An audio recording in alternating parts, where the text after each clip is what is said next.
Excuses from Ruben and Amorim, pretty much echoing what everybody's been saying. You can't argue with that, in the post-match. No, absolutely. You know, he doesn't don't talk about finals or winning silverware. He's I get what you're saying about the FA Cup, though. Yeah, you want to win it, but what he's saying is, and obviously English is not his first language, is that there's a bigger picture here. Well, yeah. And it's basically what he's saying. What they did last year was stupid.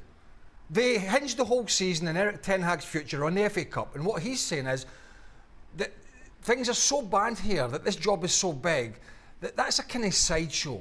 It's how are we going to get this team, this club, these players into a position where our performances don't continue to stoop as low as they do and as bad as they are.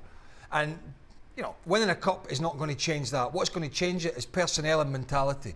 And I think he's absolutely spot on in what he says. Now, if you can win a cup along the way, then fine. But that's not the big picture here. The big picture for United is to get back amongst the elite, never mind of Europe, but of English football.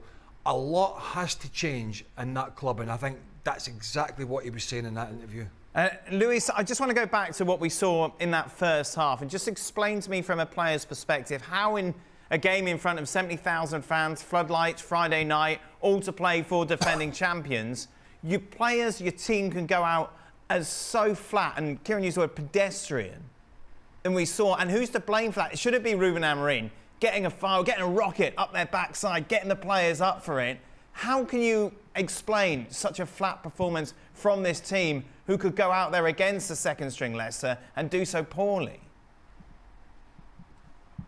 Yeah, Dan, of course, from outside we can say, yeah, the manager, of course, is always the first to blame, and Amorim, he took the responsibility about that, about not having, no send the message or not make the message arrive to the players. But you can, I think, for the body language of the player, you can see that the mentality is not the right one. I think that at the moment they are trying to bring the best of their game, but they are afraid to lose. They are afraid to do bad performances. They are afraid to lose the ball.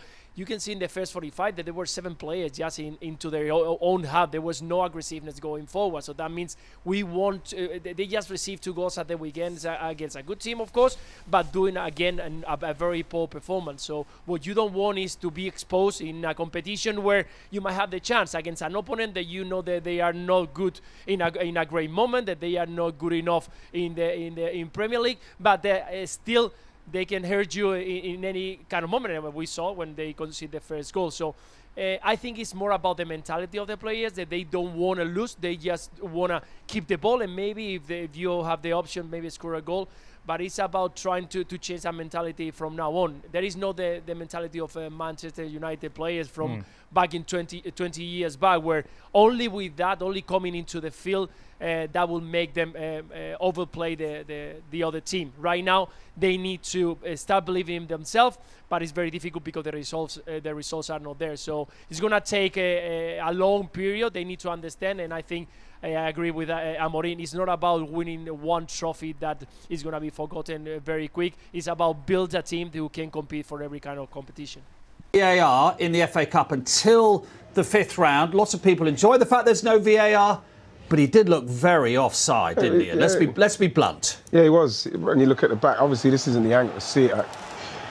Well, you think the keeper could come there? Yeah, the keeper should definitely come. Yeah. Absolutely. So 2 things. Keeper should come and punch us. But I can't understand. Look what the linesman is, Roy. Look, he's bang in line with it. The linesman is bang in line with him. Yeah, and that's just a poor decision. We talk about VAR, if it was here and it should be here, whatever. But the linesman's got to see that. Has to see that. But obviously United took full advantage of it. But I think the keeper's got to come. The last few minutes, the team are under pressure. Yeah. Lovely finish from Maguire. I think he thought about it for a second, didn't he, the keeper? You could just see him and then he retreats. Yeah, but I just think with the team under pressure, I'd want your keeper to come. He ends up literally heads on the 6-yard box, literally on the 6-yard line. Yeah. I'd want my keeper to come there. Yeah. But United got out of jail tonight. Harry said they played really well. Garnacho and the subs obviously made a difference, and they played a lot more direct and a lot forward passes. What they should do more of, they're a much better team like that, but they rode their luck. Yeah, Garnacho gave Manchester United that impetus and that energy that you were talking about at half-time that they didn't have in the first 45 minutes. But Gabriel's right to Harry Maguire. Why does it take them to go behind to sort of force them into doing that? I don't know, like he said, he can't put his finger on it. I can't put my finger on it, because when you look at the players that they've got and the quality they got, I'm very surprised that Garnacho doesn't start in that game. You know, I think he done the same against Liverpool. He comes on, he can't deal with him. Comes on with a lot of it, with his pacey attacks. I thought that he should have squared one earlier on. I thought that they missed the opportunity, but when he shot into the side netting. but I think it does suit him when he comes off the bench. I'm not sure you could trust him when he starts games. When he comes off the bench and they're obviously taking more gambles and his stretch, that does where he comes into his own. But every single time he got the ball, he looked dangerous, isn't he? And that's what you want, because you say to a winger, don't you? You're not going to get past your man every time. But you keep doing it, you're going to get past They obviously put Leicester on the back foot. And obviously they're tired, the subs came on and they lost a bit of physicality. And that's what Garnacho does. You want to put defenders on the back foot. You want to test them. Yeah. In the first half, they were coming inside, playing sideways and backwards, but they tested them and they got their rewards. It's the ball over the top, Mark, all the time. Just like Bruno's getting it, he's just feeding it over it all the time. In the end, the right back, James, he's tired because he's worn out with it, and he's just taking him on.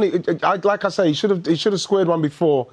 But like in the main, he's and when you're such a handful. when you're defending as a team, the whole team, when teams are playing in front of you, it's easy. Yeah. We could still play now. Yeah. But it's when they start stretching, you're running back towards your own goal. That's when you get really tested. And that's where Leicester come up short. They couldn't deal with it. Yeah, let's have a look at the equaliser. Garnacho asking all the questions, attacking the full-back all the time. And Xerxes, who scored the winning penalty in the penalty shootout at the Emirates in the third round, is Johnny on the spot again after Højlund gets a shot? But how simple is this? Football, very simple, very effective. Nothing complicated. 1v1, you want players at Man United in wide position to go at players. Test them.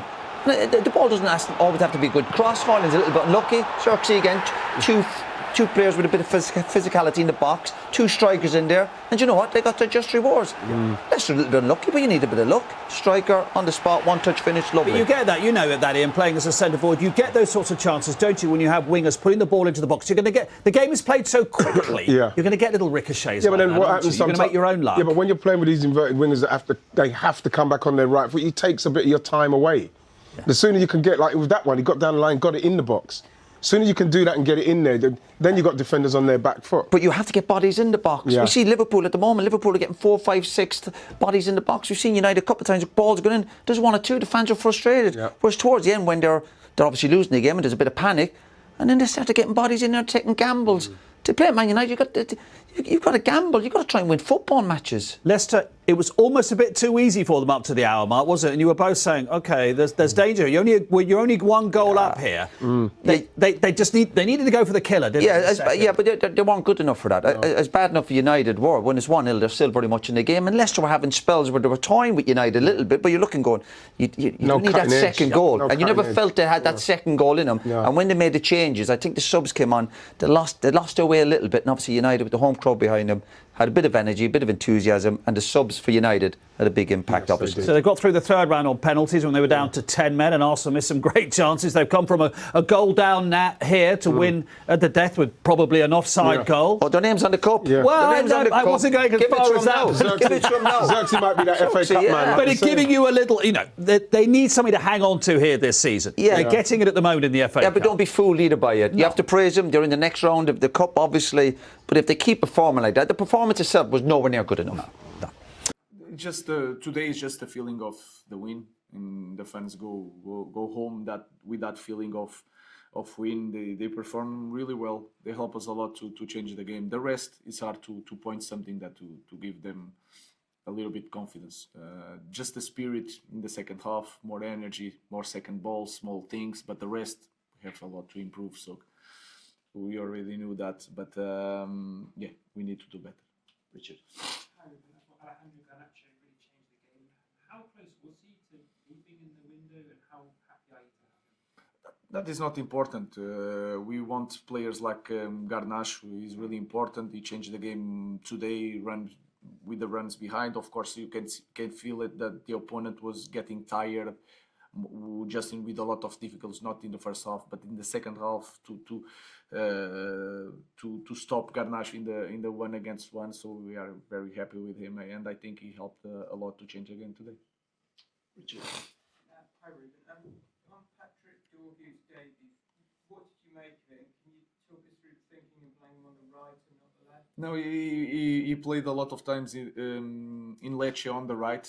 And in the left, that is one of the characteristics that we pay attention a lot to have when a player like him. He was a little bit anxious in the first touch with the ball, It's a different league for him, different speed of the game, but he did well. He has pace. He has strength. He's going to improve a lot, and we as a team we need to play better to help these new guys to perform at the right level. But the position, and you can see in Y Scout that he played in both sides. Sorry. Rasmus seemed quite frustrated at various times today with not getting passes and not getting service, and I think you and Rasmus had obviously quite an animated conversation at one point in the second half. Where is that frustration from him coming from? Is it just the fact that the team are clearly struggling to get him involved in the game as much as you would like? I think it's a good thing. I will not say one word bad about this type of behavior.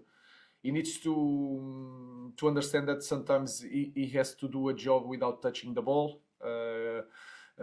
He cannot get so frustrated because in the next play maybe he will have a situation near the goal, so he has to be calm. But is a character, and if you know so many players from that kind of character that he has from that country, they always want more. They want to score. They feel the critics, so it's a good thing. But he will improve. And a striker needs a very good team to deliver very good balls for him, and we are not helping our strikers at the moment. Paul. A couple of months ago, you weren't so happy with Alejandro. You dropped him for the derby along with Marcus. How impressed have you been with how he's responded to that, and what did he do to win you over?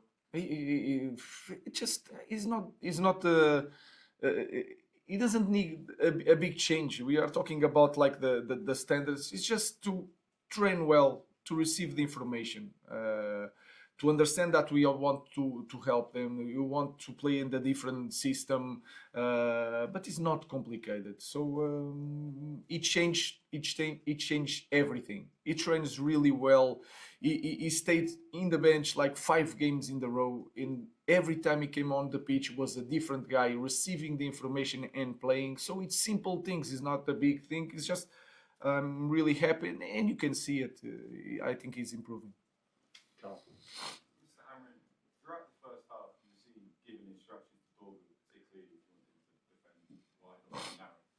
Did that also play into you playing on the right hand side, so you could be a lot closer to him throughout the game? No, it was not that. I was giving a lot of information because if you see Leicester building up, sometimes the left foot, the left defender, the fullback is the more up, building up. So we make like one pressure to one side, and then they change completely for this game, and we have to manage to change everything. So I was trying to help Dorgu to manage the game, and he has like 3 trainings, so it was really hard for him, but was not like that. Help us a lot, the communication there, but it was not that idea. More of Dorgu on the right hand side? Yes. Again, if you going to see the history of Dorgu in the last team, he played a lot of games also on the right, and we have to have wingers that can play both sides, like Dalo. So I think it's a really good important thing, because sometimes you need the left foot on the right side to come inside to connect in the different way, and sometimes you need the right footed to connect and to cross more balls. So it's like that. Last question, James. Ruben, Harry Maguire looked to be in an offside position before he scored the goals. There's no VAR. I mean, he obviously got a break, a bit of luck with that, but is it what you need in this moment, a bit of luck like that? I think so, yes. We need a lot of things. There's nothing to do with luck.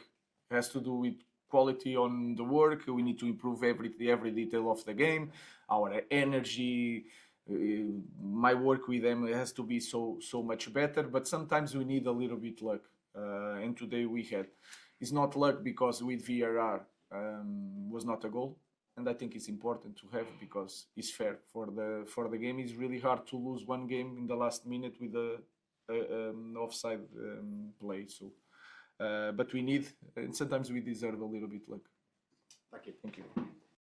This time he's there's a chance to head it on target, and he scores. Fantastic ending to an up and down FA Cup draw, and you give credit to Leicester. They've come here, they've took advantage, made it difficult. But I think it was half time. I think when Garnacho came, he made a bit of a difference. Getting at his man.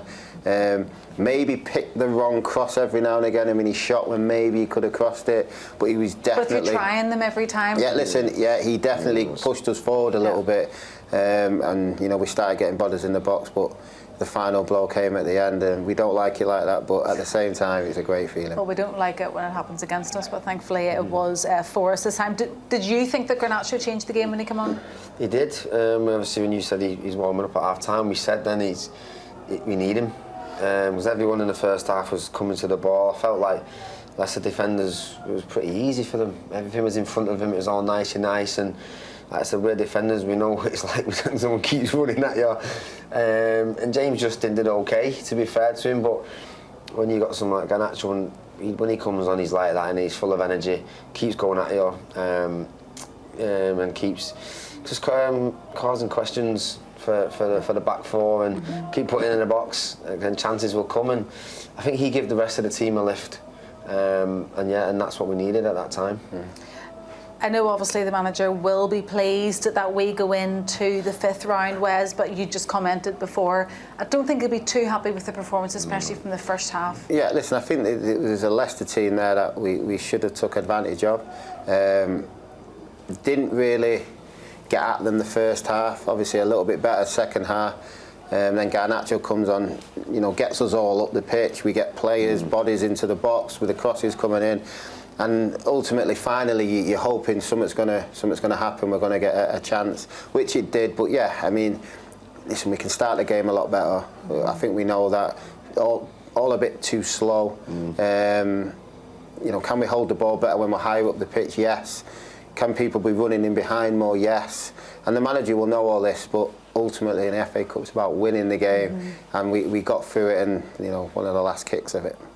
And I think we also said when he was warming up at half-time, you'd notice where Garnacho was warming up on that left-hand side of the pitch. So it was obviously empty at half-time. And it was like an old-school winger's performance from him, just tracking up and down that wing every time and crossing it in. It was, and I like to see that he was, I don't know if he was, but like he's envisaging that where he's going to be in the second half, and this is my channel, this is what I'm going to make the 100. I kept seeing him going short and long, and look, he comes on, he makes a difference. Like I said, I said at half time, if I was a defender and I see him on the side coming on, I'd be thinking, oh God, I'm in for a second half now. And it's exactly what he did. He didn't let us down. Again, even just for the other attacking players, he's going to get to the byline, he's going to put crosses in, you're going to get in the box, get players in the box. We got a bit of luck in the goal, and Highland did well with a flick, but numbers were in the box. And Xerxes, obviously, who came on for, I think it was Cobby, was in the right place at the right time to tap it in. And of course into the next round, and it's quite nice, Wes. Well, the draw for that is, I should say, Monday night at 7:10. That's on BBC.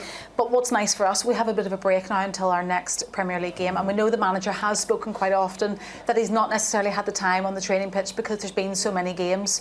He will have that time over the next couple of weeks. Yeah, definitely. I mean, it'll be a big bonus for him and the players. Obviously, first of all, they get the rest, the ones that played, and then they'll be all on the training pitch, obviously leading up to the next game, where the manager obviously gets his ideas in, and gets the players used to, again, how he wants, not just the positions he wants people in, but how he wants the ball used as well. And it will definitely help going forward. But it's a nice rest now, probably needed as well. There's been a lot of games leading up to this, obviously going through December, January a lot. Yeah. So this would be a good time for the manager and the coaching staff to get their point across. Yeah. I think as well is if it went the other way, and then that long time without going is, that's what you don't want. So that it was even more important that we won the game to have that rest, and we don't need to the next game quick.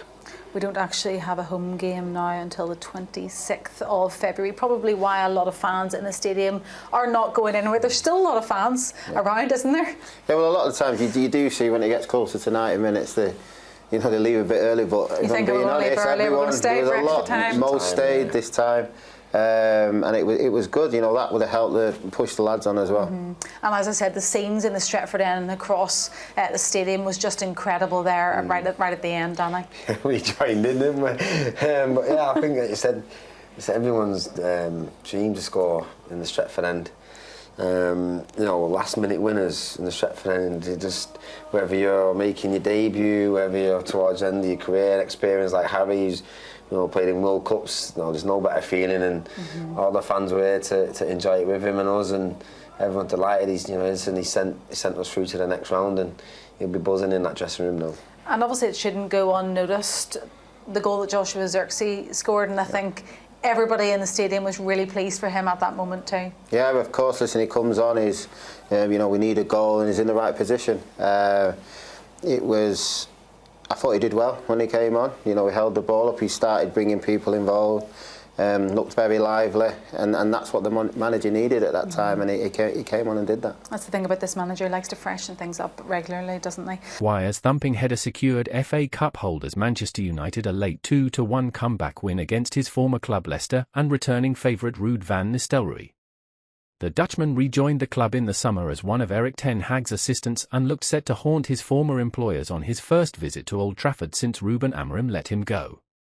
Bobby de Cordova-Reid put Leicester ahead against lifeless United, who were booed off at the break but found a way past the Premier League strugglers in the second half. Alejandro Garnacho was introduced at half-time and helped change the tie, seeing an effort brilliantly cleared off the line by Caleb Okoli before sending in a cross that ended with fellow substitute Joshua Zirkzee tapping in. The fourth-round tie was heading towards extra time as stoppage time ebbed away, only for Bruno Fernandes to swing in a cross powered home by Maguire. The former Leicester defender looked offside, but there is no VAR at this stage of the FA Cup. The Dutchman, who scored the winning penalty when the Red Devils knocked out Arsenal last month, got the Red Devils level with 20 minutes remaining. United took until the second of 3 added minutes to finally win the game as Maguire headed home from a Bruno Fernandes free kick, despite looking to be offside with no VAR to deny the hosts. Here's the talking points from an eventful night in Manchester.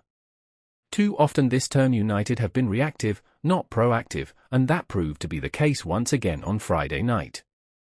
Rewind a few weeks to the Southampton win.